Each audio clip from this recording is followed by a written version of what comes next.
Le dimanche 1er juillet 1928, un événement insolite pour cette date prend place dans les rues de Montréal. Le défilé de la Saint-Jean-Baptiste. Je m'appelle Florence Lefebvre-Gagnon, membre de l'équipe de recherche La vie musicale au Québec, et dans cet épisode, je vous invite à vous glisser dans la peau d'une personne qui habite Montréal à l'époque. L'expérience débute le samedi 30 juin 1928 en après-midi et se poursuit jusqu'au lendemain, le 1er juillet. Notre groupe de recherche a choisi de documenter cette période de 24 heures pour les contrastes qu'elle met en évidence. Elle enchaîne une soirée aux propositions musicales généralement modernes et cosmopolites, avec l'événement par excellence de la présence canadienne-française en Amérique du Nord, le défilé de la Saint-Jean-Baptiste, dont le thème, en 1928, est « Nos chansons populaires ». L'événement évoque un mode de vie et des valeurs traditionnelles en présentant un répertoire folklorique canadien-français. Si le défilé se tient cette année-là, le jour même de la fête du Dominion, journée fériée fédérale célébrant la Confédération du Canada, c'est parce qu'il a été reporté d'une semaine en raison de mauvaises conditions météo. Cette plongée dans le temps vous invite à découvrir les différents aspects de la culture musicale montréalaise de cette période. Vous pourrez peut-être ressentir tout l'écart entre la vie quotidienne urbaine des Montréalais et la représentation d'une vie rurale idéalisée dans le défilé de la Saint-Jean-Baptiste. Le temps de quelques mesures d'une chanson d'époque, transportons-nous vers le samedi 30 juin 1928.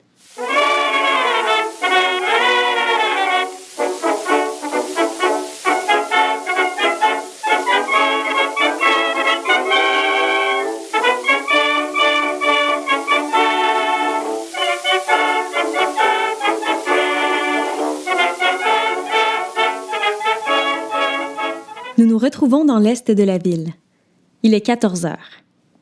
Devant nous, sur la rue Notre-Dame-Est, se trouve le parc Dominion, qui se proclame le plus grand parc d'amusement du Canada. Pour y entrer, nous passons sous un arc de triomphe symbolique aux côtés de centaines de personnes venues profiter de la saison estivale. Entre les conversations et le bruit de nombreux manèges et kiosques, nous sommes accueillis par de la musique. Le quotidien La Presse dira à propos de cette attraction: « Partout où nous allons dans ce vaste établissement où chacun s'amuse, les gros microphones diffuseurs nous font entendre tout un programme de chansons, de musique d'orchestre et de musique militaire. Ces diffusions sont absolument claires et parfaites.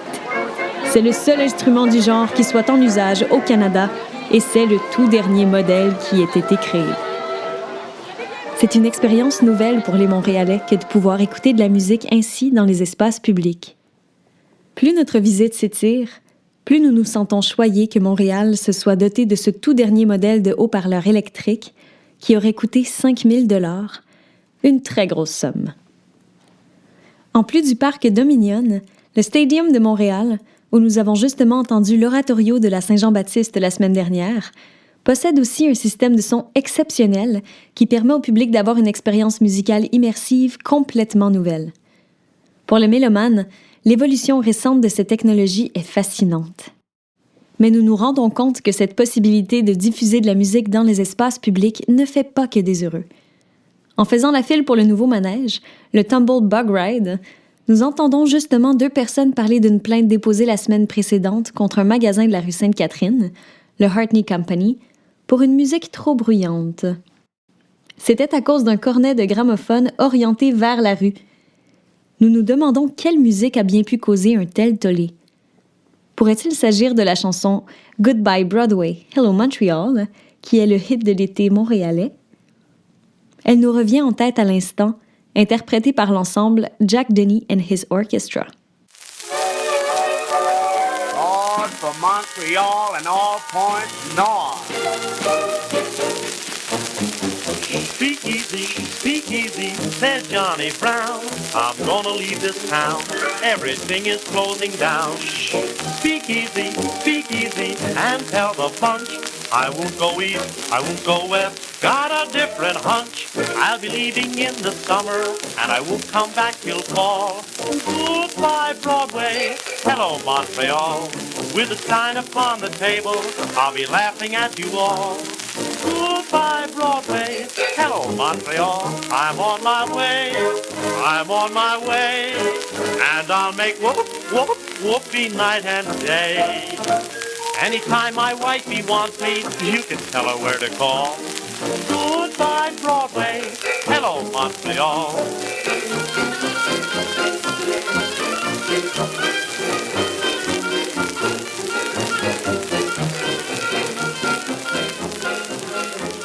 Après une courte promenade dans le parc bondé, nous prenons un tramway vers notre snack-bar préféré au centre-ville.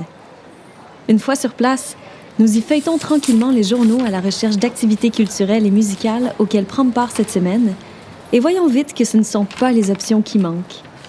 Plusieurs journaux, anglophones comme francophones, annoncent la programmation de juillet pour les fameux concerts Campbell, maintenant bien ancrés dans la scène musicale estivale de la métropole.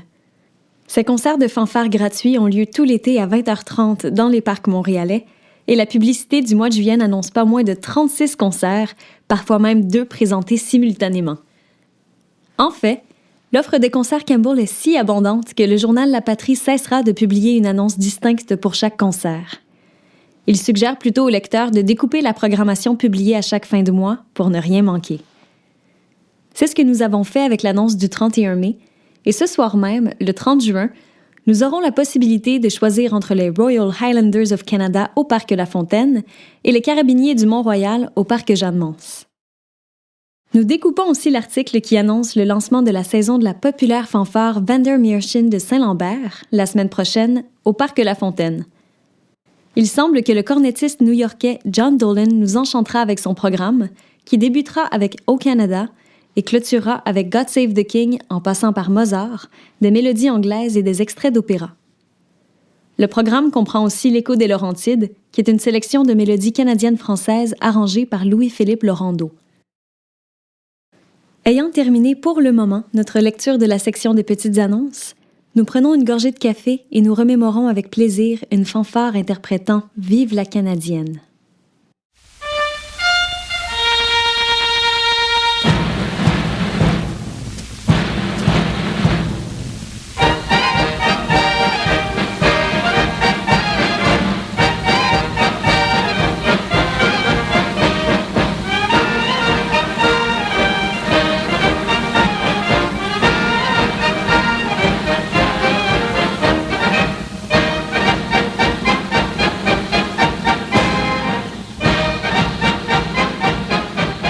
Les prochains articles que nous lisons nous confirment ce que nous avons déjà pu constater. Montréal attire de plus en plus de gens. Des artistes, des touristes, des gens d'affaires et des voyageurs de passage. Plusieurs arrivent par train et selon l'agent de district du chemin de fer canadien Pacifique à Montréal, les touristes américains arrivent en grand nombre pour passer leurs vacances dans nos endroits de villégiature. D'autres arrivent en bateau-vapeur par le Saint-Laurent. Les nouvelles de la navigation nous apprennent qu'environ 70 000 passagers sont passés par le fleuve entre le 26 avril, date de l'ouverture de la navigation cette année, et la fin juin. Tout ça n'est pas étonnant. La place de Montréal sur les scènes culturelles, économiques et politiques internationales devient de plus en plus grande. Il y a quelques jours à peine, les journaux ont fait grand bruit du passage de l'aviatrice allemande Thea Rashi à Saint-Hubert, près de Montréal, en préparation pour un vol transatlantique à bord de son avion North Star. Les journaux nous permettent aussi de nous intéresser aux changements politiques récents. Camillien Hood a été élu maire de Montréal il y a quelques mois à peine, et au niveau provincial, un nouveau régime scolaire a été créé à la suite de la recommandation d'une commission royale présidée par l'ancien premier ministre du Québec, Lomer Gouin, qui promet de mieux gérer l'éducation. L'une des nouvelles les plus intéressantes des derniers jours était à la une de la presse du 27 juin. La Commission provinciale du salaire minimum des femmes va augmenter le salaire hebdomadaire d'environ 11 000 travailleuses du textile à 10 $ en région et à 12 $ à Montréal. Enfin, des nouvelles qui promettent d'avoir un effet direct sur la vie quotidienne de milliers de Montréalaises. Cependant, ce n'est toujours pas beaucoup d'argent. Ces 12 $ par semaine seront l'équivalent de seulement 200 $ par semaine en 2024. Augmentation du salaire minimum ou pas, les ouvrières n'auront probablement jamais les moyens de s'offrir les fabuleux et coûteux voyages annoncés dans les journaux que nous feuilletons. Que ce soit cette croisière de 52 jours vers l'Europe pour 575 $, un voyage en train de luxe de 3 semaines vers les Grands Lacs, les Prairies et les Rocheuses pour 365 $, ou un voyage en train de 7 jours vers les chutes du Niagara avec retour par bateau pour 105 $. Un budget plus modeste nous permet tout de même de visiter le paquebot Mégantic, présentement en escale au port de Montréal. Il est aussi possible de profiter des voyages réguliers de bateaux à vapeur sur le fleuve Saint-Laurent devant Montréal, comme celui du Pèlerin à 50 sous ou celui de l'Empress pour 1 $, qui tous deux proposent des orchestres, de la danse et des rafraîchissements. Force est d'admettre que la consommation de la culture se dessine selon le budget. Alors que nous terminons notre café, nous remarquons que nos voisins de table discutent justement, pour des raisons budgétaires, du projet d'acheter collectivement un appareil radio. Ils espèrent pouvoir écouter, après le travail, les spectacles locaux et américains qui sont présentés à la radio en direct ou en différé. Quant à nous, c'est la boutique de Foisy Frères sur la rue Sainte-Catherine, au coin de la rue Sanguinet, qui nous fait rêver avec son gramophone Victrola portatif avec reproducteur de son orthophonique. Il est vendu presque 50 $, ce qui sera l'équivalent de près de 850 $ en 2024. Imaginez, notre propre gramophone. Penser que nous pourrions acheter cet appareil nous met un sourire aux lèvres et nous rappelle que nous avons presque réussi à économiser assez d'argent pour avoir notre propre piano. La semaine dernière, on trouvait dans les petites annonces de la presse 3 pianos à vendre, dont le plus abordable, à 70 $, pouvait être payé avec un dépôt de 5 $, puis par versement hebdomadaire de seulement 1 $. Nous hésitons parce qu'un harmonium est aussi en vente pour les mêmes conditions, mais pour un montant total de 65 $. Il faudra faire un choix. En attendant, nous pouvons toujours nous abonner à quelques revues, comme La Lyre, Le Passe-Temps ou Le Canada qui chante, dans lesquelles nous pourrons profiter de plusieurs chroniques d'apprentissage, destinées à tous, ainsi que de partitions variées et à la mode. Nous nous imaginons un moment jouer l'un de ces airs du temps.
Dans les prochains jours, il y aura plusieurs concerts et événements musicaux offerts gratuitement ou à bas prix, dont le plus spectaculaire sera sans doute la parade de la Saint-Jean-Baptiste de demain, sur le thème Nos chansons populaires.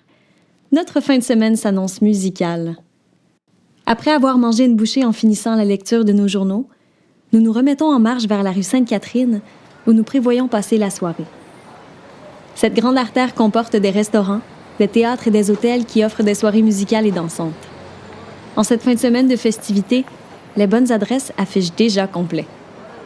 Nous nous dirigeons vers les salles de cinéma et les théâtres et nous passons devant le restaurant Kérulu et Audio, au coin de Sainte-Catherine et Saint-Denis, en face de l'Université de Montréal.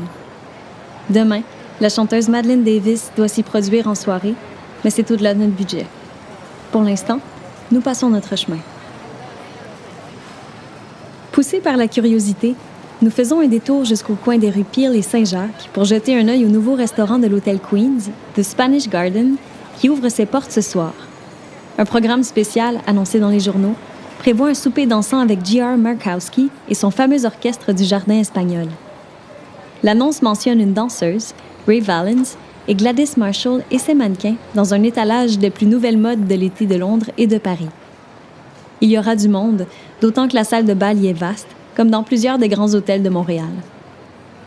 En reprenant notre chemin, Nous emboîtons le pas à d'autres Montréalais qui s'en vont, comme nous, profiter des représentations de la semaine au Palace, au Capitole et au Théâtre Lowe's. À Montréal, aller au cinéma est très abordable. Le billet, dont le prix varie entre 30 et 60 sous au Palace, par exemple, donne généralement accès à un film et à un vaudeville, pièces légères et comiques accompagnées de musique. Ces jours-ci, ce sont les films Skirts, Happiness Ahead et His Tiger Lady qui sont à l'affiche. Ce sont des films muets, bien sûr. La trame sonore est jouée en direct par des pianistes ou de petits orchestres qui n'ont parfois comme partition que de courts motifs associés à différentes scènes, ou encore qui improvisent en temps réel l'accompagnement des films. L'effervescence autour de ces représentations est loin de laisser deviner la fin prochaine de l'ère des films muets. Dans 2 mois à peine, le 1er septembre 1928, le Palace sera le premier à Montréal à proposer un film parlant à son public. Nous nous arrêtons un moment devant le choix des théâtres pour sélectionner notre programme de la soirée. Nous n'hésitons pas longtemps et entrons, accueillis par le son du piano.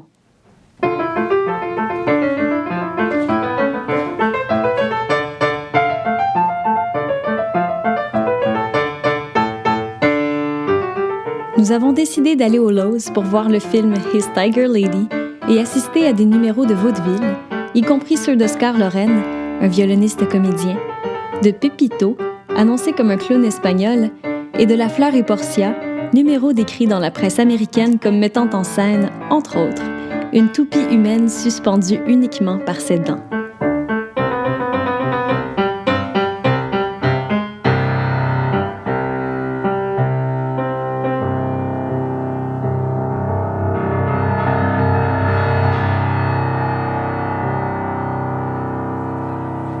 La nuit est tombée et les lumières sont allumées dans la métropole quand nous sortons du théâtre. Nous restons sur la rue Sainte-Catherine-Ouest et marchons jusqu'au Pagoda, qui s'annonce dans la presse comme le plus grand cabaret oriental de Montréal. Ce soir, le spectacle commence à 23h et sera accompagné d'un nouvel orchestre de jazz. Cependant, il faudra faire attention de ne pas rester trop tard. Nous avons passé la semaine à attendre la parade de la Saint-Jean-Baptiste qui doit avoir lieu demain, et il faudrait être reposé pour en profiter pleinement. En ce matin de 1er juillet, après avoir assisté à la messe du dimanche matin, nous nous rendons directement sur la rue Sherbrooke en espérant arriver assez tôt pour trouver un bon emplacement afin d'admirer le défilé des chars allégoriques de la parade de la Saint-Jean-Baptiste. Nous nous attendons à un défilé spectaculaire. Le 22 juin dernier, la presse publiait un cahier spécial sur l'événement et nous avons dévoré ces articles. Il présentait les chansons populaires au programme, dévoilait les noms des participants et donnait la parole aux organisateurs. Les journaux ont même publié des dessins des chars et des chroniques rappelant les paroles de plusieurs des chansons représentées au défilé. Il semble que tout le monde se soit préparé pour ce grand jour. Les grands magasins en ont profité pour revamper leurs annonces publicitaires dans les journaux.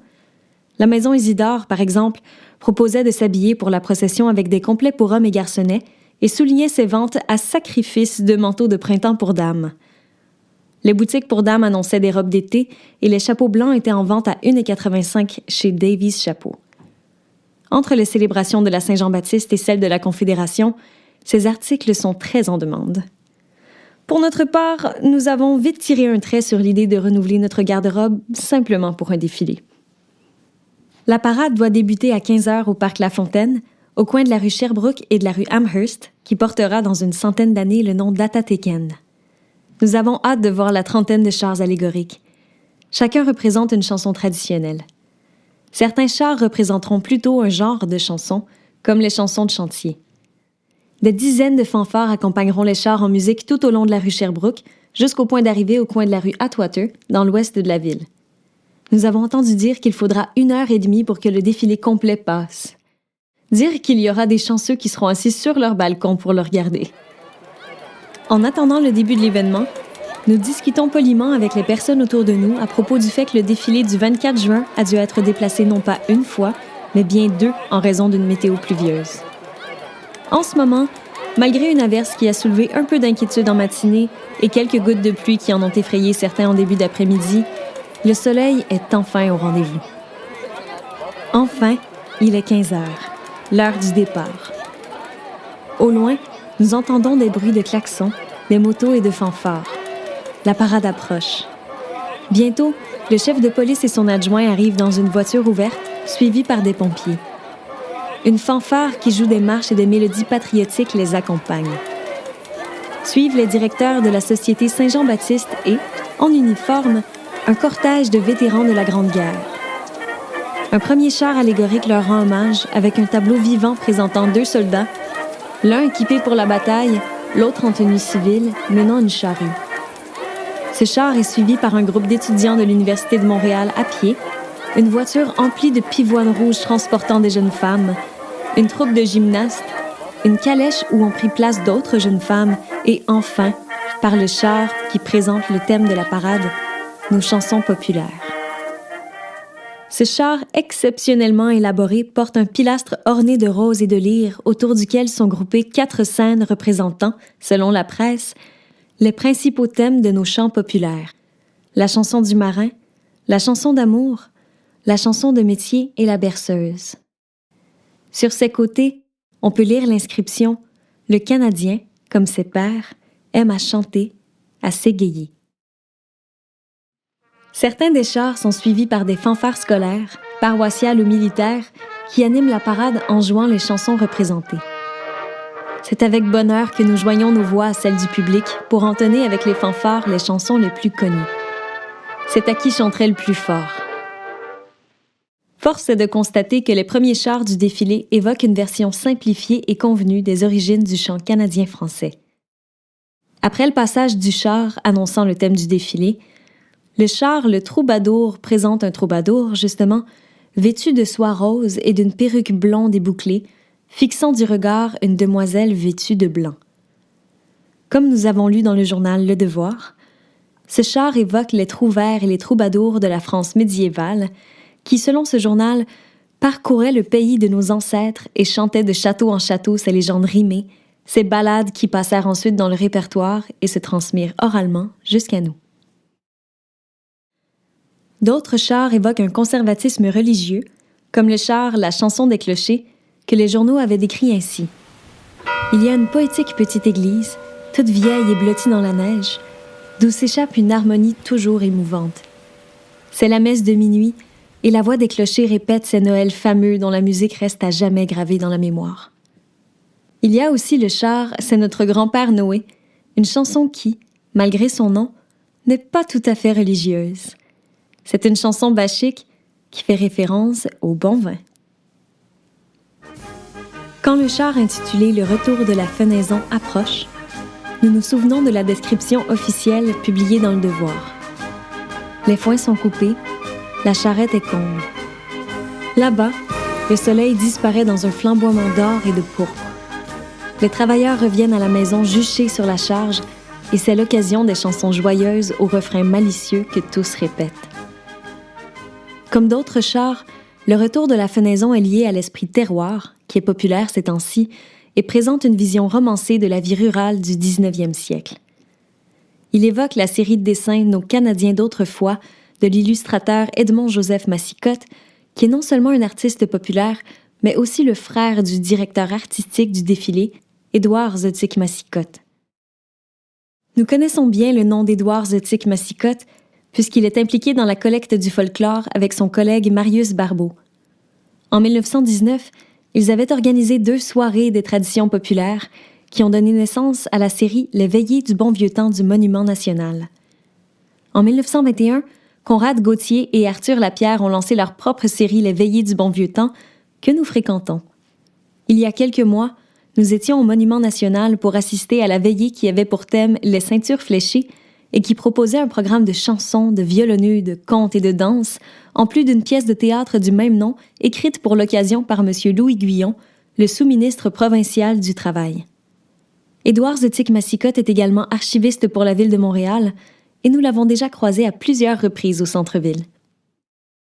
Dans tous les cas, il nous semble que Massicotte valorise, avec ce défilé, non seulement la tradition elle-même, mais aussi les processus de collecte du folklore. Le char allégorique de la chanson Malbrousse s'en va en guerre, par exemple, met en scène 2 versions de cette chanson, recueillies par Massicotte lui-même et publiées dans le Passe-Temps en mai dernier. Nous écoutons attentivement ces versions en regardant artistes et figurants les interpréter depuis leur position sur le char.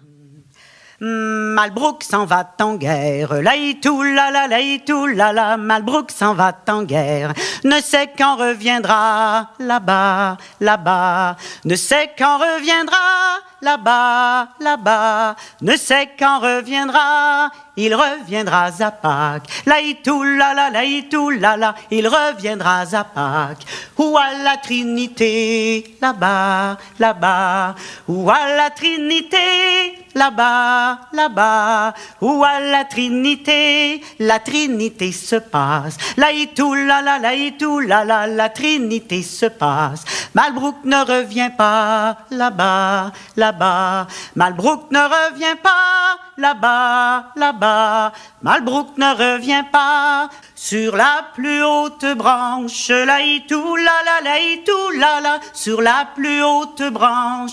Le rossignol chanta là-bas. Ah, courez, petite fille jeune et gentille. Ah, courez, venez ce soir vous amuser.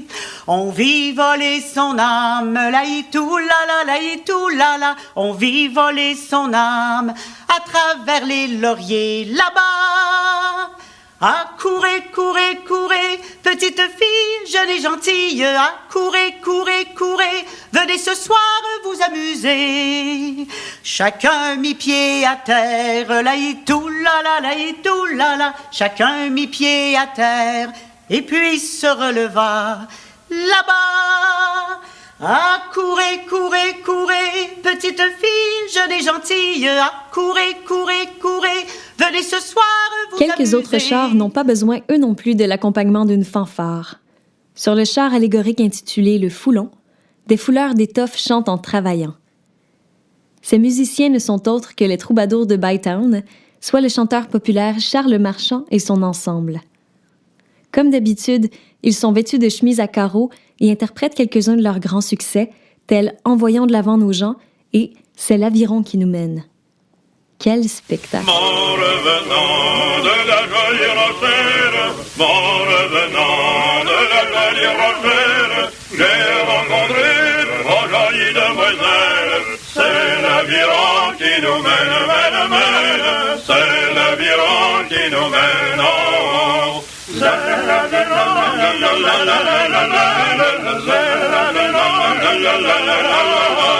j'ai pas choisi, mais j'ai pris la plus belle. J'ai pas choisi, mais j'ai pris la plus belle. Je lis assis derrière moi sur ma selle.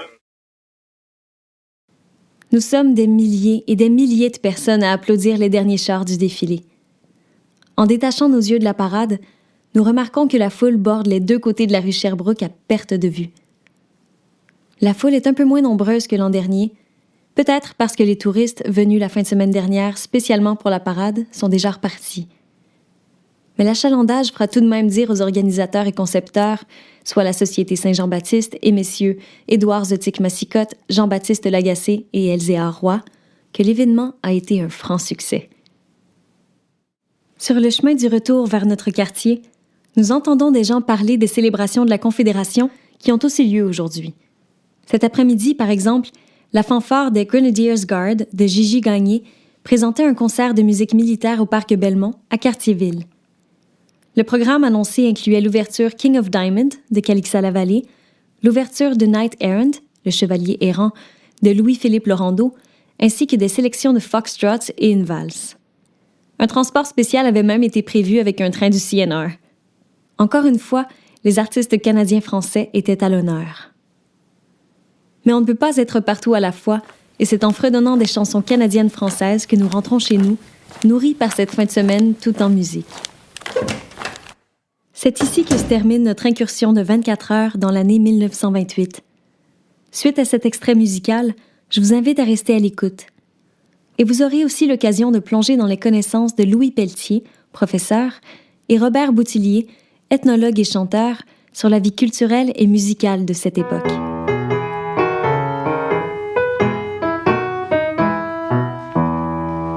Malbrook s'en va en guerre, mironton, mirontaine.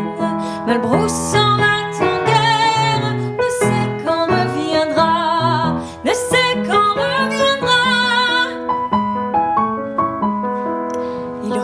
reviendras à Pâques, mironton, tonton, mirondelle. Il reviendra à Pâques, ou à la Trinité, ou à la Trinité. La Trinité se passe, mironton, tonton, mirondelle. La Trinité se passe, Malbourne. Je vous ramène au 21e siècle. La place grandissante des mouvances internationales dans la ville est apparente avec l'accueil d'un premier film de cinéma parlant, à partir de septembre 1928, qui sera le début d'une toute nouvelle époque du cinéma à Montréal. Nous avons rencontré Louis Pelletier, spécialiste de l'histoire du cinéma et chargé de cours à l'Université de Montréal, pour qu'il nous raconte ce développement. 1er juillet 1928, plongé dans le monde du cinéma à Montréal. Le cinéma est à ce moment-là, depuis une bonne quinzaine d'années, un divertissement de masse qui se destine à la classe moyenne, mais aussi aux classes ouvrières, aux hommes comme aux femmes, aux anglophones comme aux francophones à Montréal. Le 1er juillet suit de quelques semaines à peine une date, la date vraiment clé dans l'histoire du cinéma sonore, qui est le 11 mai 1928. C'est la journée où les fournisseurs d'équipements sonores, principalement la compagnie américaine AT&T, vont s'entendre avec les deux plus importants studios hollywoodiens, MGM et puis Paramount, pour convertir leurs installations au cinéma sonore. C'est le moment qui va déterminer que l'ensemble de l'industrie cinématographique mondiale va devoir suivre le mouvement et se convertir au parlant. À Montréal, c'est en septembre 1928 que le plus important cinéma de la métropole, le Palace de la rue Sainte-Catherine-Ouest, va finalement annoncer une programmation All Talking, entièrement dédiée au cinéma parlant. En anglais, on le devine. On pourrait se demander pourquoi septembre et puis pourquoi pas plus tôt, parce que ça fait déjà quelques temps que l'industrie a décidé de passer au parlant. L'examen de la programmation des salles annoncées dans les journaux comme La Patrie et La Presse révèle quelques pistes d'explication. On remarque entre autres, si on regarde la publicité du Capitole, le deuxième plus important cinéma montréalais à l'été 1928, eh bien, on remarque que le Capitole annonce qu'il fait froid au Capitole et puis qu'on s'est équipé d'un appareil à rafraîchir l'air. Ce que ça pointe, c'est l'arrivée de la climatisation des salles, ce qui peut sembler un peu anecdotique, mais ça a été vraiment une révolution presque aussi importante que l'arrivée du parlant pour l'industrie cinématographique. Ça veut dire, entre autres, qu'à l'été, c'est vraiment pas le moment où on va faire les sorties importantes de films. En termes de contenus locaux, on remarque que l'essentiel des films programmés à Montréal le 1er juillet et la semaine suivante sont des productions américaines. Ça surprend pas.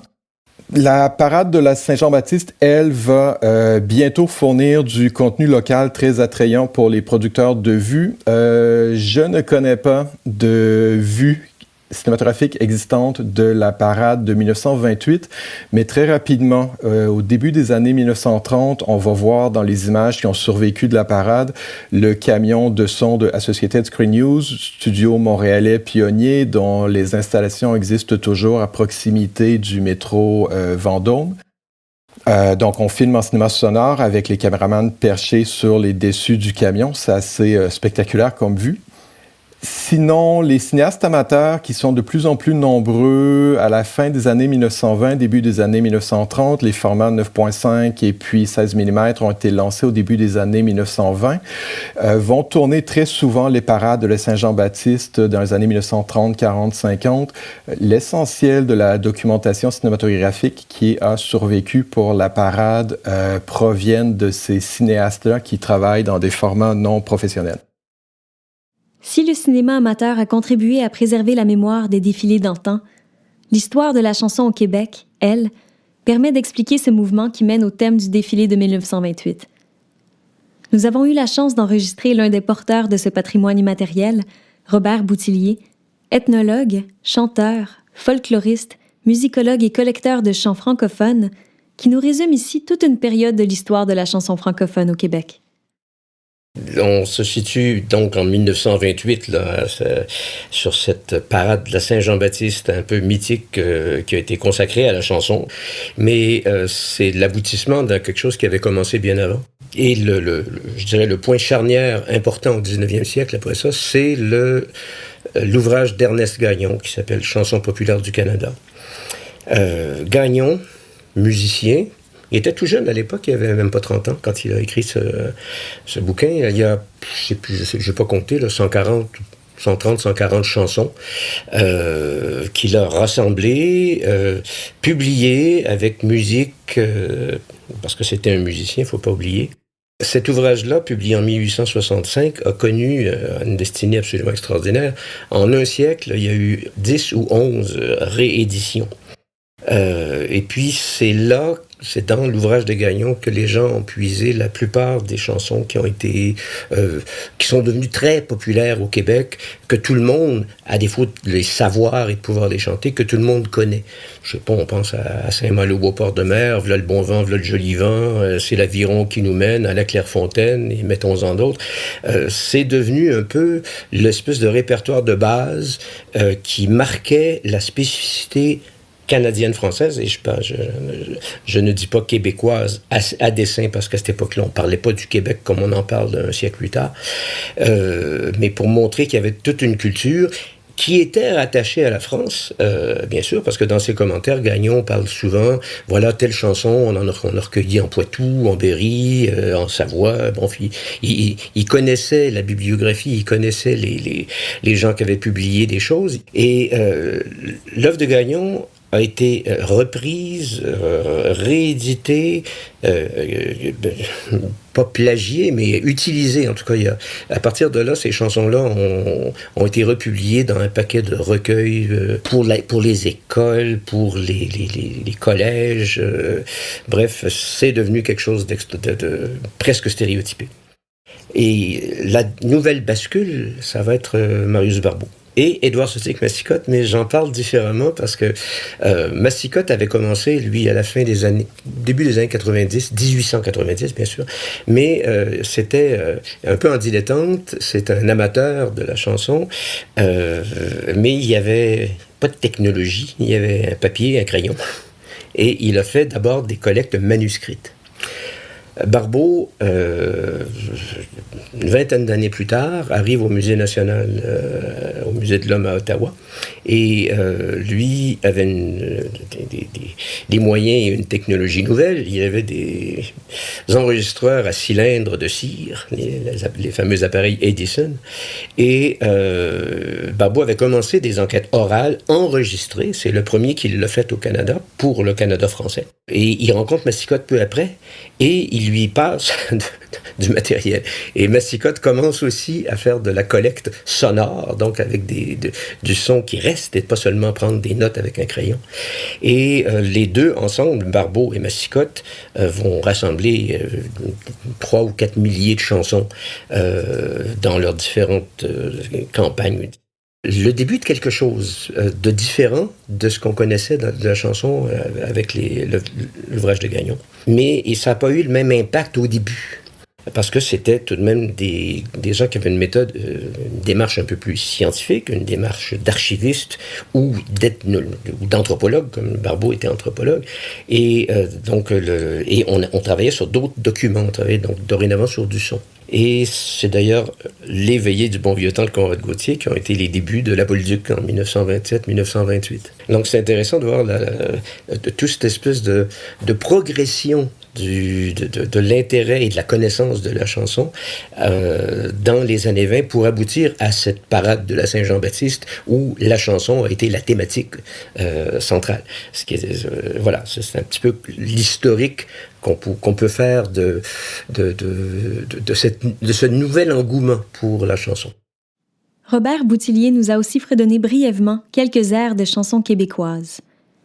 Il nous narre comment ces mélodies, surtout venues d'ailleurs, se sont vues prendre de nouveaux mots et de nouvelles couleurs avec leur traversée de l'Atlantique.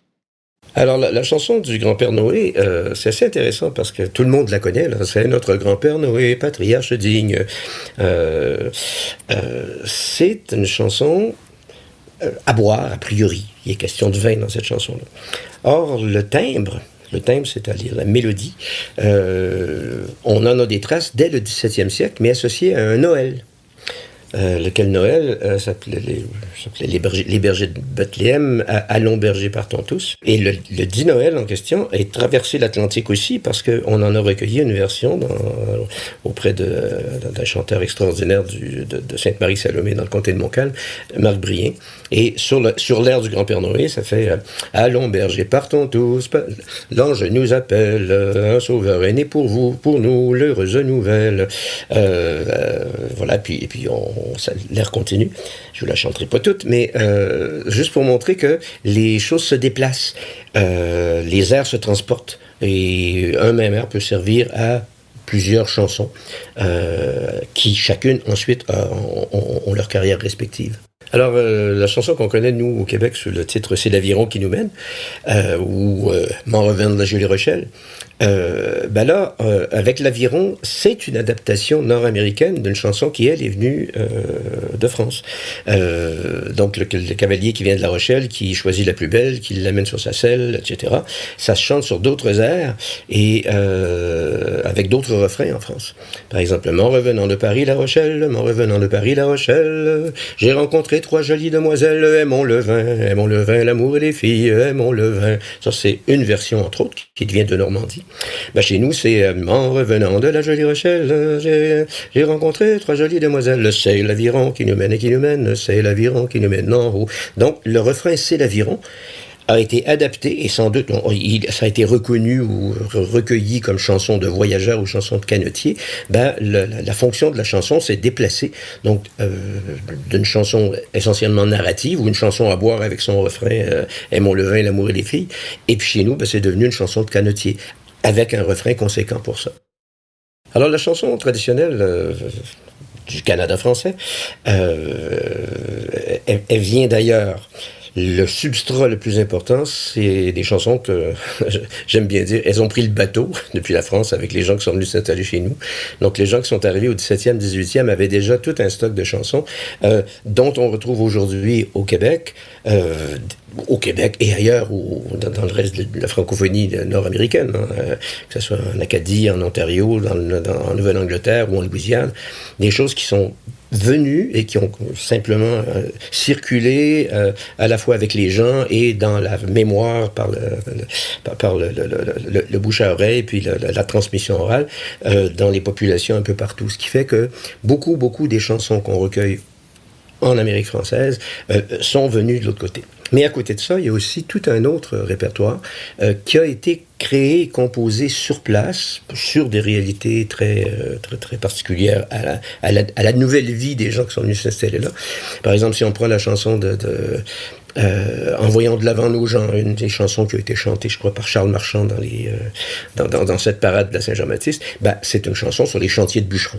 Il y a tout un répertoire comme ça, des chansons de chantier, qui sont des créations locales, des créations en Amérique française, et qui, de la même façon, en se promenant par les déplacements des gens, en se transportant dans les mémoires par les rencontres dans les chantiers ou ailleurs, qui ont vraiment circulé, et par les voyageurs, les gens qui ont pris le canot puis qui sont allés jusque dans l'Ouest canadien, qui ont circulé partout de la même façon que l'autre répertoire, celui qui était venu d'Europe. Donc c'est ce qui explique qu'on a un répertoire un peu particulier, qui est hybride entre les choses qui ont traversé l'Atlantique et celles qui sont nées, qui ont été créées dans le territoire nord-américain. Nous voilà arrivés à la fin des discussions réalisées pour cet épisode avec des chercheurs du milieu de la musique. Au nom de tous les membres du groupe de recherche La Vie musicale au Québec, je remercie chaleureusement Louis Pelletier et Robert Boutillier pour leur généreuse participation. Le projet La Vie musicale au Québec est dirigé par Sandria Péboulian, professeure agrégée de musicologie à la Faculté de musique de l'Université Laval, Laura Risk, professeure adjointe au programme Musique et culture du département Arts, Culture et médias de l'Université de Toronto Scarborough, et Vanessa Blais-Tremblay, professeure de musicologie au département de musique de l'Université du Québec à Montréal. La série Balado est un projet du groupe de recherche La Vie musicale au Québec. Elle est conçue et produite avec la productrice et réalisatrice Balado, Zoé Gagnon-Paquin. C'est ainsi que se termine l'épisode 1928 de notre série Balado, mais ce n'est que le début de tout ce que vous pouvez découvrir de notre recherche. Non seulement d'autres épisodes de cette série sont disponibles, Les curieux peuvent maintenant aussi accéder aux autres publications du groupe en cliquant sur les liens dans la description écrite du balado. 3 conférences-concerts, 3 articles scientifiques et plus encore sont offerts. Texte de la promenade de cet épisode a été rédigé par Virginie Laliberté-Bouchard, doctorante de l'Université de Toronto, avec, à la recherche, Anna Davis Abraham, également doctorante à la même université, et en appui à la rédaction du texte, Florence Lefebvre-Gagnon. Laura Risk, professeure, publié la recherche à la source de l'épisode.